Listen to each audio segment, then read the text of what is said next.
Hello, welcome to the video. I'm Melissa, I write books. I recently paid to have somebody beta read my book for me, and I just want to talk about it a little bit because it was something that I have not done before. I've not paid anyone for feedback before. This is my fourth book. Yeah, fourth book I've gotten feedback on. I usually do 2 to 3 rounds of feedback on each book, and this was the first time I ever paid for it. And so I kind of want to talk about why I did that, what the experience was like, would I recommend it, that sort of thing. I also have already looked at the feedback, but I'm gonna cut at a certain point to that. I have filmed, opening up that feedback, seeing what it said. So if you're here for that, that will be in here as well. First of all, I just want to say you do not need to do this. I specifically am going through traditional publishing. One of the pros of traditional publishing is that you shouldn't ever have to pay anything.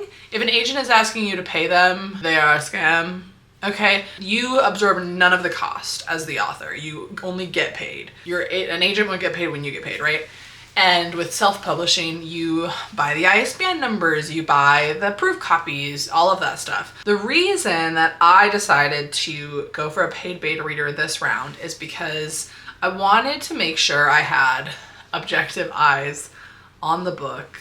And I think my situation is a little bit interesting because not only do the beta readers that I know in my life know me and care about me, but they also have subliminal knowledge about the book because I've been talking about this book on this channel for over a year and a half now. So even though I don't share a lot of specifics about the plot, I feel like the people who I know who read the book know or have expectations about what's going to be in it. I feel like the exposition of a book hits differently if you don't know what the book is about. I trust the people who I have beta read for me. I really do. I trust them with my work. I trust that their feedback is honest.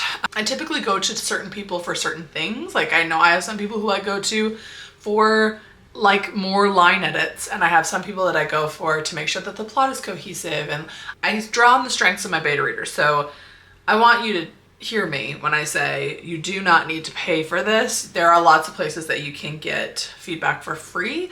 Meredith has a mashup, so I'll link that down below. There's lots of places, especially online, to find writing feedback and community, and also people in your life who are readers. I often have those people who read my books as well. So I have been querying for a while. And if you don't know, querying is the process by which you get a literary agent, and that is how you get into traditional publishing. So you essentially send a letter and then some sample material to a bunch of agents and they read it. And I will, in a few weeks, be starting to query this book. And I've already queried 2 books. The first one didn't get many bites. The second one got quite a bit of requests, but most of those have already come back as no's. Though the feedback is pretty general and varied. One kind of consensus I was picking up on was certain things didn't tie up satisfyingly. The ending, while maybe it technically worked, there were things that were not as satisfying in the ending as it could have been. And because of that, I feel like I've come to this place with querying, and I've talked about this before, where I feel pretty good about being able to write a successful query letter, but I want to make sure that the carpets match the drapes. And for me, paying somebody to objectively review my book that I don't know, I kind of viewed that as before I send this to agents, this is a trial run where they can tell me if there's big things that are not coming together in a satisfying way. So that was the why. And when I went to go and look at who should I have, I went on Fiverr. There's lots of places that you can do this. People have manuscript critique services. You could Readsy has stuff. I went on Fiverr and I looked specifically when I was looking, I looked for people who, have good ratings. I didn't want people who were $10, but I also didn't want people who were $1,000. Mine ended up being in the ballpark of $200 to $300. And I was also looking specifically for reviews where people said that they said negative things, because I did not want a yes man beta reader. And so I looked both in the description of the service, but also in the reviews for people who gave constructive feedback. And so the person I ended up going with in the description of the service, it says, this does not guarantee that you get positive feedback. And there were several reviews that were like a 1-star review that was like, they were so mean. And I was like, that's what I want. I want the mean one. I want them to point things out that are mean. The person I ended up going with works with a team of beta readers, and they also offer like developmental editing, line editing.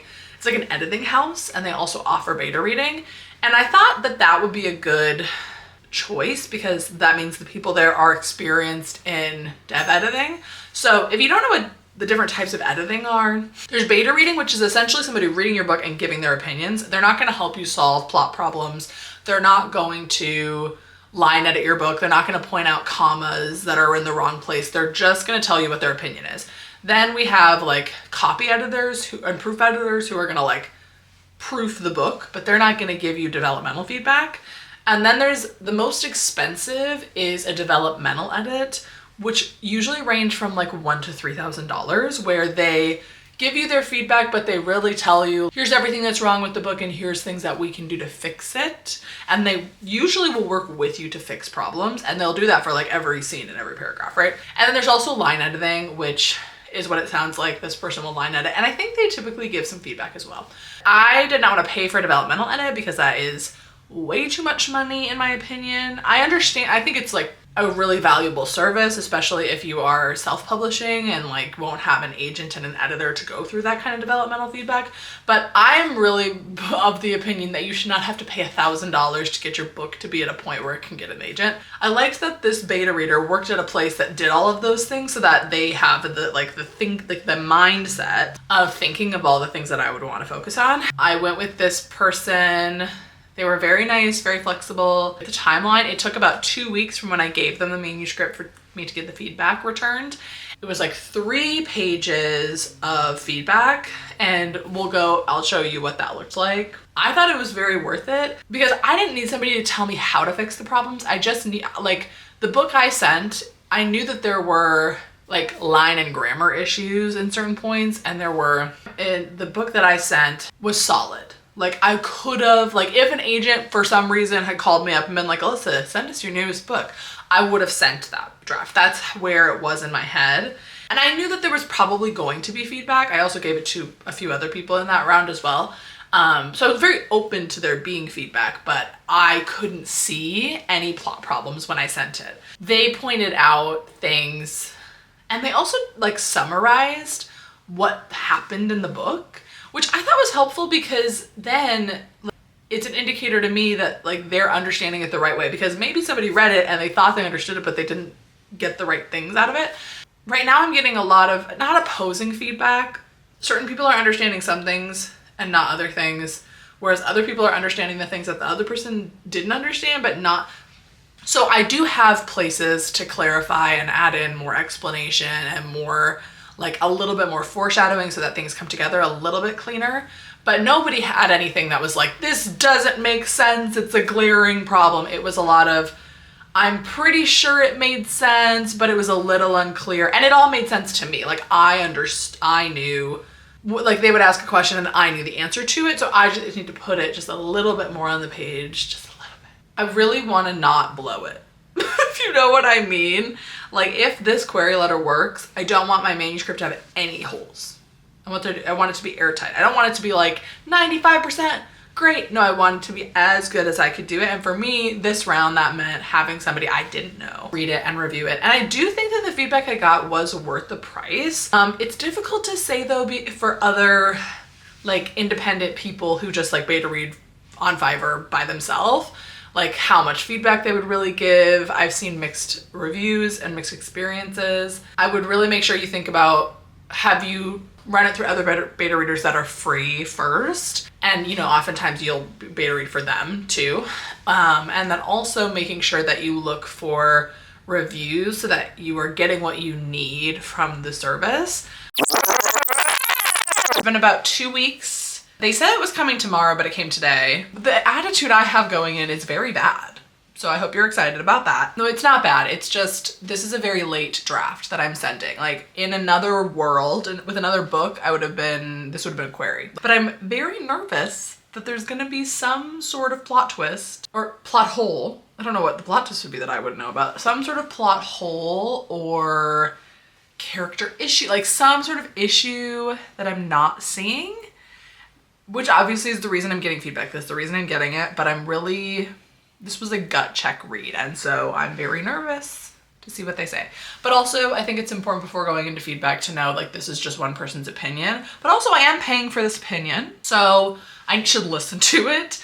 I'm just gonna tell you right off the bat, I'm gonna be super defensive right off the bat because I always am, regardless of if the feedback is good or bad.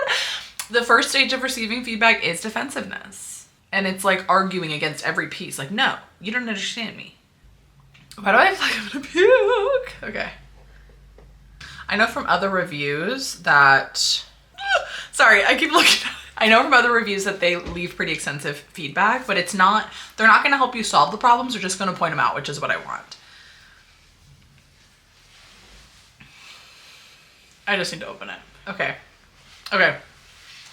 let's read together. It says, I have read the manuscript, and in this letter I will give my opinion on your book's readability, character likability, story arc, and positives and negatives. In addition, I will give a brief editorial recommendation. Readability. How was the story's hook? Fantastic opening line. Thank you. Okay. A lot happens with the first chapter. It sets the tone well. I read this book in a few days. Several elements kept it engaging throughout, including alternating POVs and increasing stakes. Okay, so far so good. This is so fun to see who she picks as the three characters, because there's the two main POV characters. Like, she described 3 different characters, and 2 of them are the main POV, and then she picked another one, and I'm so glad she picked this character. Okay. Oh, he's so good with kids, thank you. I'm gonna cry. Okay. Danny comes across as high-strung, correct. But also, I love that she commented on Brad. He's my favorite character, and if you read this book, you're gonna be like, Alyssa, you're psycho insane. I like this, she says. So she breaks it down, things I learned about Cal in the first chapter. And she says, he works hard, but he doesn't have high-paying jobs. Yeah. People always note the setting, and I don't know why anyone cares about the setting, but it's fine. His car is a beater. I like this. She's just like bullet pointing it out. Like, this is what I know. There's great a foundation of information at the beginning to build on both internal and external stories. The mysteries intertwine. The passage of time. That's always my issue. It was sometimes difficult to follow the passage of time. I think Danny woke up with a hangover from the same incident 2 nights in a row. Oh my gosh, she totally did. T. Ultimately, the big showdown where the past and present collided was great. Everything came together. The backstory that was shared in a way that kept me engaged, sometimes partially answering questions, sometimes creating new ones. This is making me so happy. Okay, I'm probably gonna get to, there's a negative section coming up. So get excited for that. Positives. I have great kid characters. They weren't dumbed down and they were important to the story. The progression of the dating from the blind date to blah, blah, blah. They made sense. They made sense together.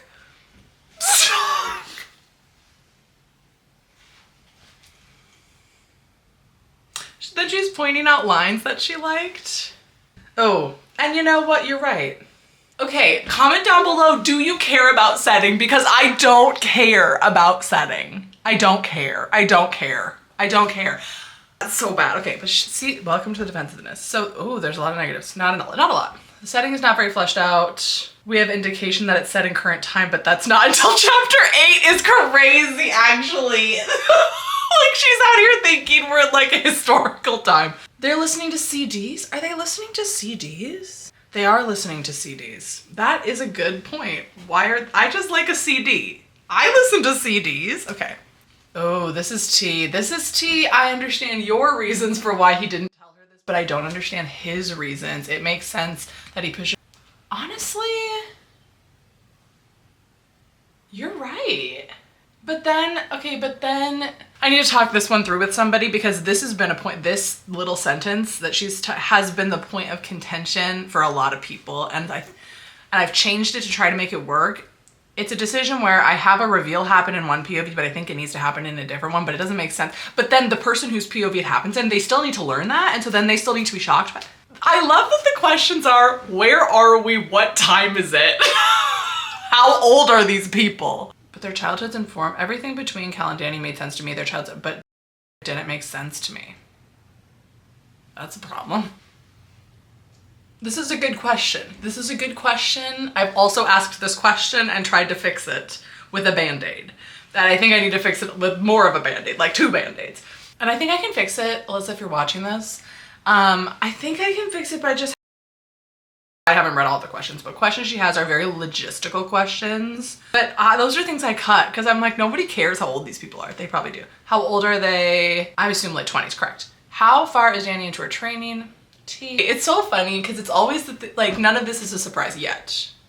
So one of the inconsistencies is in chapter 21, Cal is sitting on his couch, and then later she says he's never been to her place. And that is see, it's like little things like that are super helpful, and that also implies like she's looking for those little things and she didn't notice anything else. Star rating 4 out of 5. Why not 5 out of 5? The tone provided a lightness despite some intense material, and the pacing was solid. Cheering for them. And then I asked some questions. I asked, is there anything you wanted more closure to? And then they answered. And I just need to say that. I just need a scene at the end where they're like, here's what happened. There were quite a few word errors, some words missing, some words misspelled, homophones, repeated formatting. Well, I do need to copy it. Did the twist and the character relationships feel earned? The twist was very surprising, she says, but it was all there. Was it too surprising? Tell me, was it too surprising? Okay. While I enjoyed it, it needs some solid line. As if I haven't spent years line editing this book. This answer is really irking me.